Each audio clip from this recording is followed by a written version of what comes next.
تاکہ ہم کامیاب بن سکیں اور اپنے کاموں میں نظم و ضبط رکھ کر ہمیشہ آگے بڑھیں۔ اب اگلی سرگرمی ہے لفظوں کا کھیل۔ لفظوں کا کھیل میں سوال نمبر 5 ہے، دیے ہوئے الفاظ کا درست املا لکھیں اور ان پر اعراب لگا کر درست تلفظ ادا کریں۔ اب یہاں پر کچھ الفاظ جو ہیں وہ لکھے ہیں جن کا املا جو ہے وہ درست کر کے لکھنا ہے، اور پھر درست الفاظ پر ہم نے اعراب بھی لگانے ہیں۔ سب سے پہلا جو لفظ ہے وہ ہے رستہ۔ اب یہاں پر جو رستہ لفظ لکھا ہے وہ رے، سین، توئیں اور الف کے ساتھ لکھا ہے۔ اب توئیں اور الف جو ہے یہاں پر غلط لکھا گیا ہے، اس کی جگہ پر ہم تے اور ہے ہم لکھیں گے۔ جو رستہ بنے گا وہ رے، سین، تے اور ہے کو ملا کر لکھا جائے گا۔ اب ہم ان رستہ پر اعراب جو ہے وہ ہم لگاتے ہیں۔ رے کے اوپر زبر لگے گی، سین ساکن، تے کے اوپر زبر اور ہے ساکن جو ہے وہ آئے گا۔ دوسرا لفظ ہے رہنمائی۔ اب یہاں پر رہنمائی ہے دو چشمی ہے کے ساتھ جو ہے وہ تحریر کیا گیا ہے۔ اب یہاں پر ہے جو ہے وہ دو چشمی جو ہے وہ نہیں آئے گی، یہاں پر ہم دوسری ہے جو ہے وہ ہم لگائیں گے۔ اس طرح سے یہ رہنمائی تحریر کی جائے گی۔ اب ہم اس کے اوپر اعراب لگاتے ہیں۔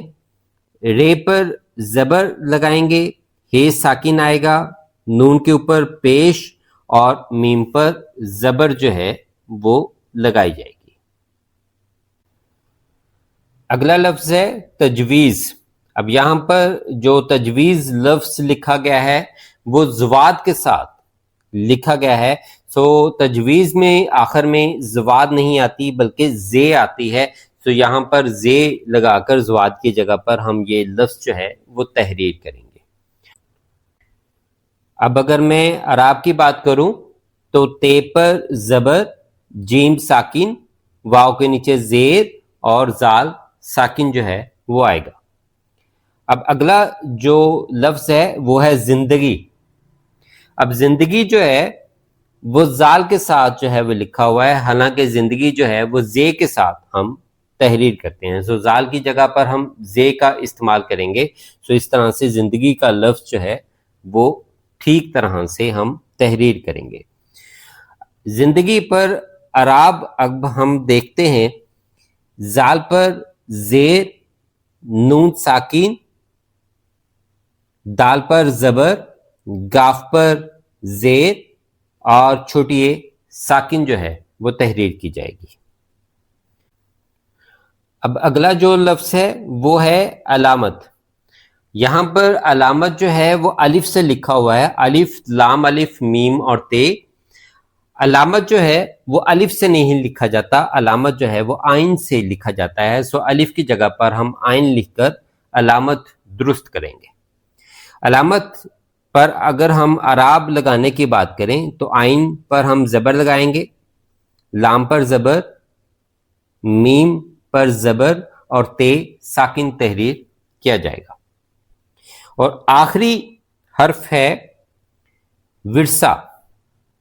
اب یہاں پر جو ورثہ لکھا ہے وہ ہے واو، رے، سین اور الف۔ ورثہ ایسے تحریر نہیں کیا جاتا، ورثہ میں واو، رے، سے اور ہے تحریر کیا جاتا ہے۔ اس طرح سے ہم ورثہ تحریر کرتے ہیں۔ اعراب کی اگر ہم بات کریں تو واو کے نیچے زیر، رے ساکین، سے پر زبر اور ہے ساکن جو ہے اس کی علامت ہم لگائیں گے۔ اس طرح سے ہم یہ سوال حل کر پائیں گے۔ اب سوال نمبر 6 ہے، مثال کے مطابق الفاظ بنائیں اور لکھیں۔ یہاں پر ایک مثال دی گئی ہے، تو اسی طرح سے ہم نے الفاظ جو ہیں وہ بنانے ہیں۔ مثال ہے 21 اسے جو الفاظ ہم بنائیں گے وہ ہوں گے 21واں، 21ویں اور 21ویں۔ اب اسی طرح سے ہم نے نیچے دیے گئے الفاظ سے مزید الفاظ جو ہیں وہ ہم نے بنانے ہیں۔ اگلا جو لفظ ہے وہ ہے 23۔ 23 سے 23واں بنے گا، پھر 23ویں اور 23ویں، 24، 24واں، 24ویں اور 24ویں، 26، 26واں، 26ویں اور 26ویں، 28، 28واں، 28ویں اور 28ویں، اور آخری ہے 30۔ 30 سے ہم جو الفاظ بنائیں گے وہ ہوگا 30واں، 30ویں اور 30ویں۔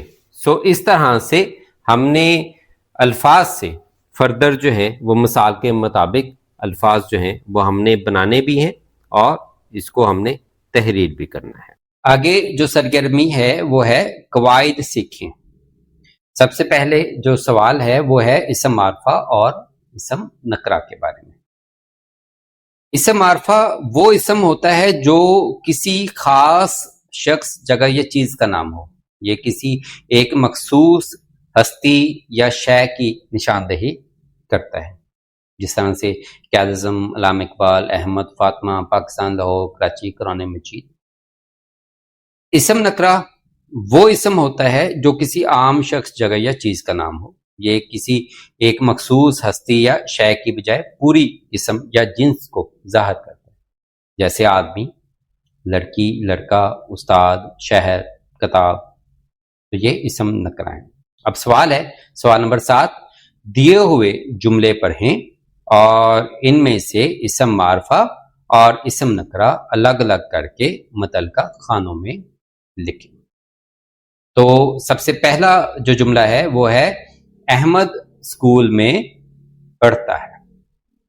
اب اس میں جو اسم معرفہ ہے وہ ہے احمد اور اسم نکرہ ہے اسکول۔ گلاب ایک خوشبودار پھول ہے۔ اس میں جو اسم معرفہ ہے وہ ہے گلاب اور اسم نکرہ ہے پھول۔ چین ہمارا ہمسایہ ملک ہے۔ اس میں اسم معرفہ چین ہے اور اسم نکرہ ملک ہے۔ قرآن مجید آخری آسمانی کتاب ہے۔ قرآن مجید اسم معرفہ ہے اور کتاب جو ہے وہ اسم نکرہ ہے۔ فیصل آباد ایک صنعتی شہر ہے۔ اس میں فیصل آباد جو ہے وہ اسم معرفہ ہے اور شہر اسم نکرہ ہے۔ اس کو اس طرح سے حل کیا جائے گا۔ اگلی جو سرگرمی ہے وہ متضاد الفاظ کے حوالے سے ہے۔ متضاد الفاظ ایسے الفاظ ہوتے ہیں جو معنی کے لحاظ سے ایک دوسرے کے الٹ یا مخالف ہوں، یا انہیں ضد الفاظ بھی کہا جاتا ہے۔ جیسے اچھے کا جو متضاد لفظ ہے وہ برا ہے، ٹھنڈا گرم۔ یہ اس کی مثالیں ہیں۔ سوال نمبر 8 ہے، الفاظ کو لکیر کے ذریعے درست متضاد سے ملائیں۔ اب یہاں پر کچھ الفاظ دیے گئے ہیں تو ہم نے ان کو آپس میں ملانا ہے۔ اس میں آزاد کو ہم غلام سے ملائیں گے، نیا کو ہم پرانا سے ملائیں گے، جوان کو بوڑھا سے ملائیں گے، ناخوش کو خوش سے ملائیں گے، اور طاقتور کو ہم کمزور سے ملائیں گے۔ اس کے بعد پڑھیں کی ایکٹیویٹی ہے۔ سوال نمبر 9 ہے، دیا ہوا پیراگراف درست تلفظ اور روانی سے پڑھیں اور پوچھے ہوئے سوالات کے زبانی جوابات دیں۔ اب یہ پیراگراف ہے، حضرت ابو بکر صدیق رضی اللہ عنہ ہمارے پیارے نبی حضرت محمد صلی اللہ علیہ وسلم کے گہرے دوست تھے۔ آپ رضی اللہ عنہ بہت مالدار آدمی تھے۔ آپ رضی اللہ عنہ